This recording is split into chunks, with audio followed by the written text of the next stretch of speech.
Welcome to Life Workshop, where we discuss the forgotten basics.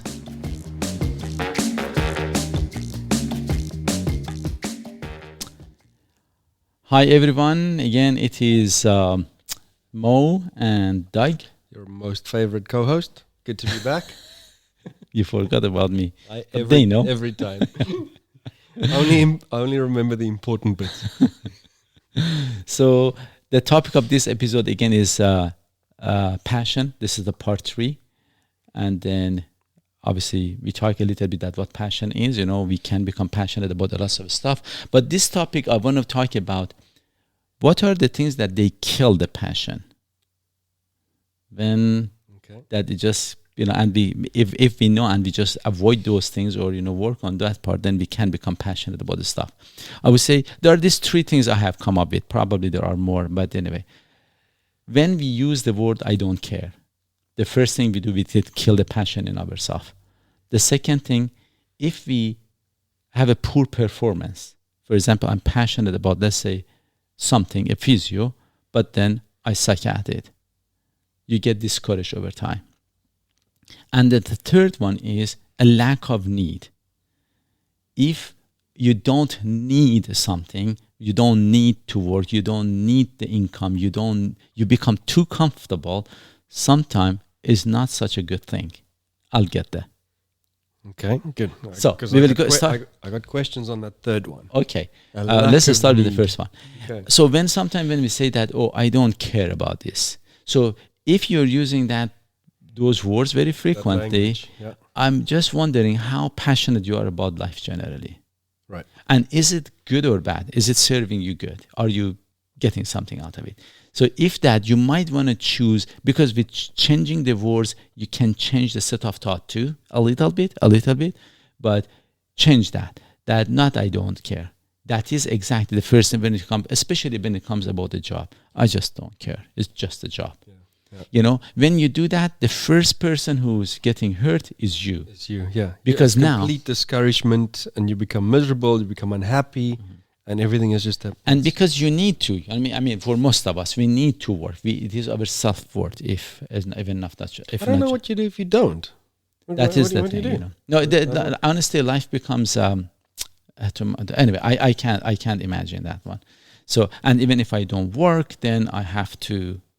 Still do something maybe, else. Yeah, try and figure out another passion. Yeah, and now I'm gonna say, find out another passion. But another thing I want to say that when I say I don't care, we have to be careful. Sometimes some of the stuff we should not really care. And what are those things? The things that they are not adding value, or actually sometimes they are ruining our lives. For example, in my house when I built it, you know, as I said, there are a few drywall screws that they popped out, and then a friend was saying that should bother you. No, it doesn't. I don't care about that, because it is not damaging the structure. I'm okay with that. But during the building process, some of the things that they were essential, I did care about, because those are the things that if it goes wrong, it affects the whole structure of the building. Yep. But this is a drywall screw, or I don't know if there is a scratch on the wall. Who cares? It can be done anytime. So there are some of the things that we should not care, but there are some of the things that we should care.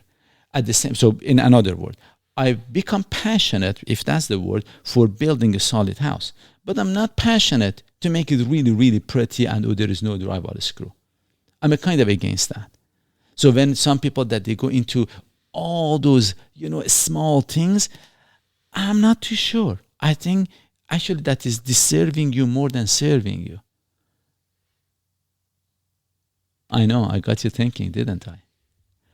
So when, for example, some people that they just, I want this house to be immaculate. Oh, there is a scratch on the wall. Oh my God.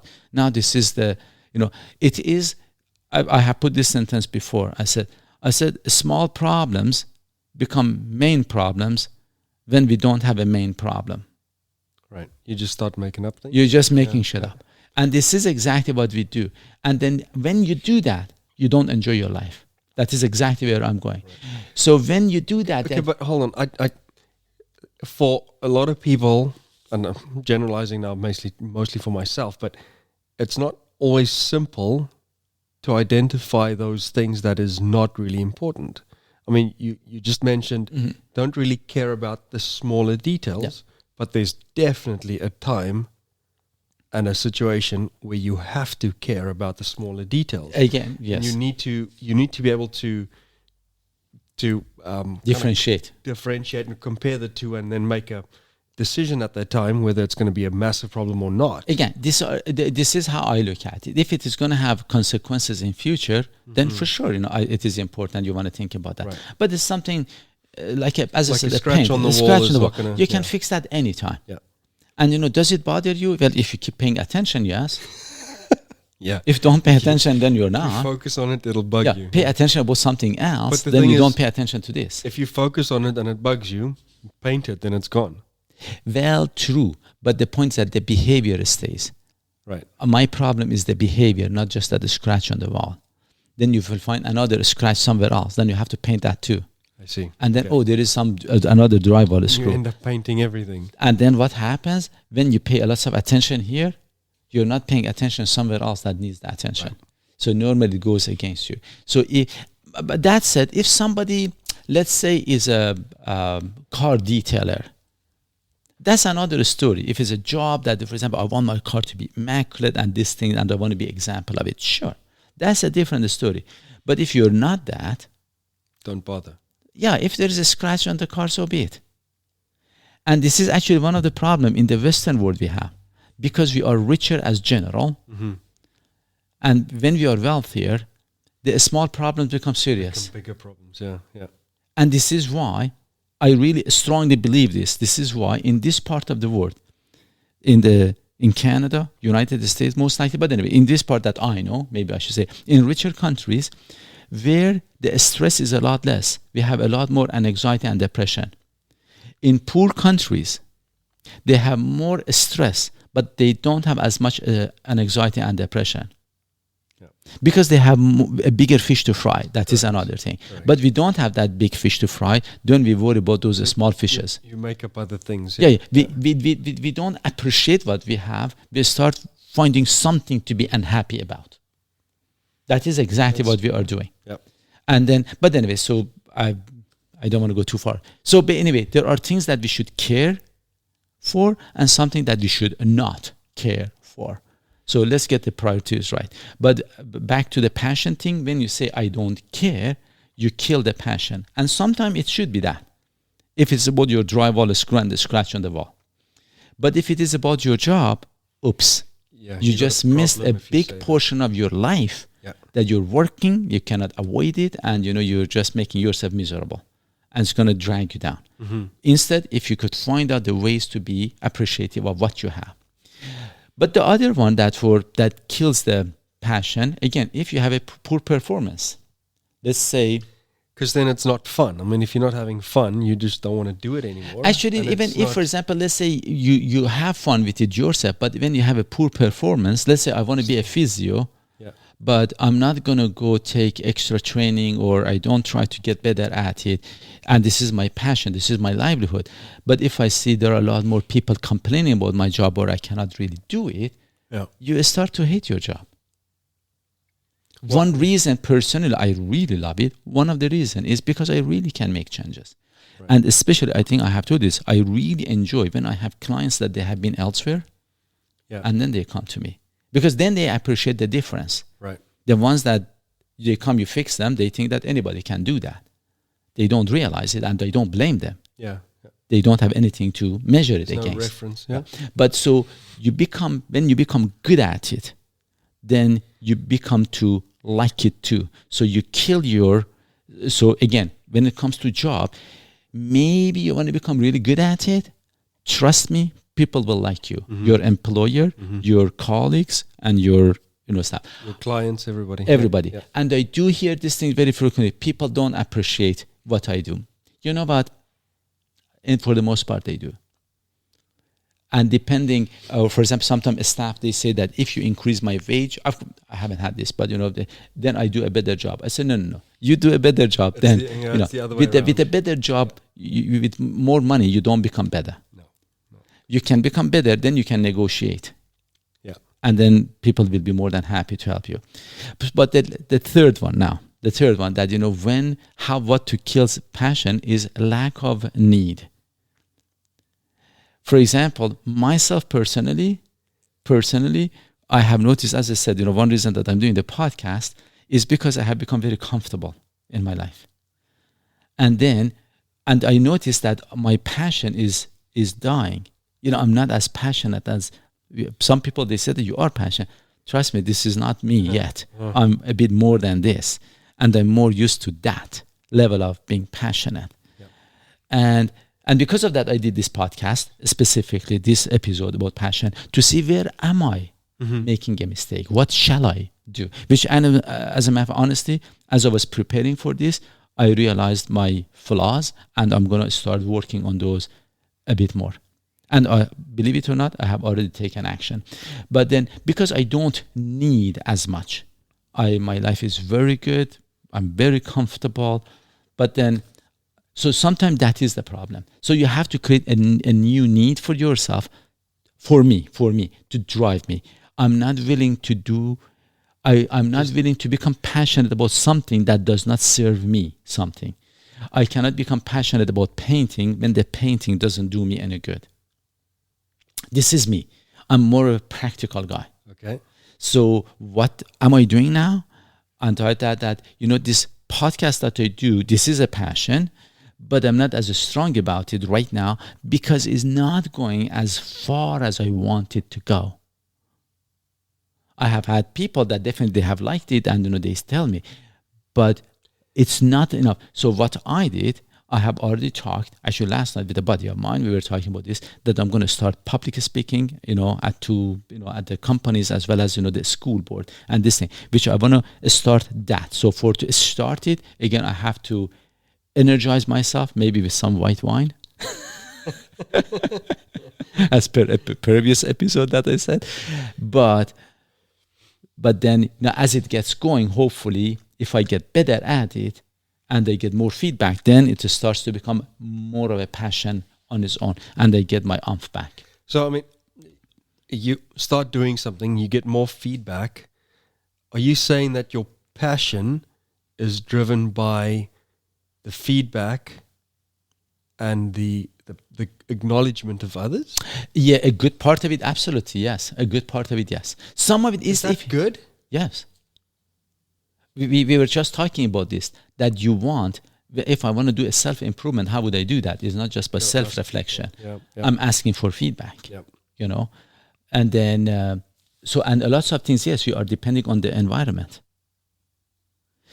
However, there are some times that we are so adamant and strong about our opinion that I don't look for agreements. Right.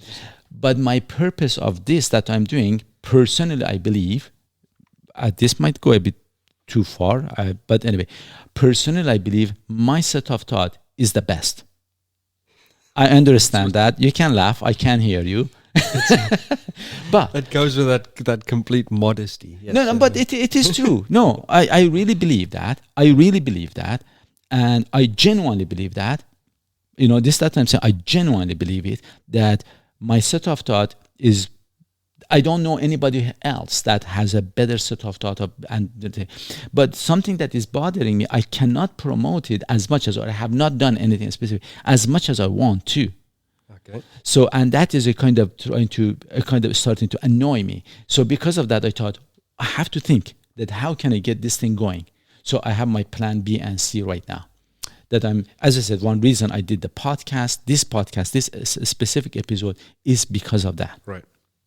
To see the flaws that I have or the things that I need to work on to get my oomph back and do it. But because I have become comfortable too, really, if it doesn't happen, nah.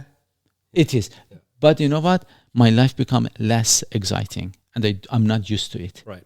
My life has been more of... It's less exciting because it's comfortable, and you're just plugging away at it. And because of that, I don't want that. So because of that, this is a few things that I have written. I want to say that. That could be quite specific to you. I'm sure there would be people out there as well, which would, they might be okay with it being just, I don't know, I call it vanilla. Correct. There's nothing good, bad, up, down. It's just steady and people are And actually, perfectly no, fine with that. that is very true. Different people, they work at different levels. You know, for some they want a higher level of excitement Yep. and passion. For some they want lower. Some they don't want really much at all. Some people, high level of excitement equals anxiety. Correct. Yeah. Actually, that's and then people you know don't what? want that. I that mean, that nobody is wants that is anxiety. very good that you say that. I don't find it that way at all. No, and I right, enjoy. You get a thrill out of that. I get a thrill out of it. Yes. Yeah. So That's you, correct. right? Not everybody's like that. Correct. So, and we are a bit different. Even for example, when I was building the house, Yeah. as I said, I have used that as an example. Very frequently it happened that the contractors, never it happened. I never ever remember that any of the contractors that I was working with to say, hey, when it's done, you're gonna have a relief, or you're gonna be Right. stress free. Yeah. Nobody said that, but almost all of them said this: Mo, you're gonna get bored when this is done. What are you gonna do? Yeah. Because I got a kick out of it, Yeah. versus Yeah. find it an anxiety and Right. a lot of stress and those kind. I didn't think of it that way. You're right. So we have different levels that we work. Yeah. It is like I don't want to say the name. For example, some people they run 4 5K. They said that, oh, I did a really good run, and then one of our guys. Okay, I'm going to say Jerry. For example, he runs 17K. So how was it? It was a slow run. Yeah, I it's didn't not do that great. good. Yeah. But the guy is a different guy. He's one of the best in the whole world, I should say, honestly. He's amazing. But so we have different standards, different levels, you know. Correct. Yeah, you got different standards. That's Yeah. exactly it. Some people, even if we just talk about passion, some people obviously have weird passions, funny passions, good passions, bad passions. So at the end of the day, to live a life full of meaning and value, you don't follow your passion. You become passionate about the things that are important in life. Right. So that is one. The order changes. And do not try to find your passion. Learn how to become passionate about the things that you need to do. And the need, we talked about cooking, cleaning, Right. work, exercise, dealing with people, handling problems. Become passionate about those kind of things. This is something that actually myself I have to work on. That a problem happens, I should learn. Okay, now how I'm gonna handle this one? how do I handle What it? can I do the Yeah. best? Make the best out of this situation. If I start thinking that way, the problem doesn't become, oh my God. I know. It becomes, another excitement that I have to go through. And then normally say, don't seek. Sorry. Don't seek. Don't sick on yourself. Don't seek what makes you happy. Find out how you can become happy with the things that you have. Don't try to find, let's say, a good job necessarily. At times, you have to find what is good about the job that you have. Right. So at times, I'm not saying all the time, but I want to just switch that set of thought. Don't try to find good friends. Find what is good in the friends that you have. Yeah. Don't try to find that right love. Find the thing that is right about what you have. Right. So if you start, and I'm not saying necessarily every time, sometimes you have to move on, we have to change the circumstances, but we haven't been told that. We often think about changing the environment and changing everything versus changing us. I'm more on this, just start to think this way. For me, this is basically more on happiness, but I suppose you can almost apply the same thing. But don't make a decision to be happy or to become passionate about something. Make a decision to be passionate and then go from there. It's just, yeah. You cannot wake up in the morning and say that today is going to be a good day. Good luck with that one. You will do something about it to make it good. Right. And then yes, you will find the reasons that why you should be passionate, or you'll be interested in doing something. Then that makes your life better. Yeah. But you cannot say today is a good day. Just randomly. What if you say today is going to be a great day? That would be another podcast. But instead of trying to find what you like, try to like what you have. That is where I'm going with. But anyway, I would like again to finish this with this question for everybody. Do you care about your job and cooking and exercise and problem solving and that stuff? Or do you use the I don't care? And then how can you switch it to see you start caring about the things that you need to care and stop caring about the things that maybe you should not care about, like the drywall screw, like the scratch on your car or on the wall. Yeah. You may not have to worry too much about that stuff. Worry about the serious thing. How important is it? Anyway, I hope you enjoyed this, and remember, life is simple. This is how it becomes simple. Otherwise, it stays complicated. Okay, take care all.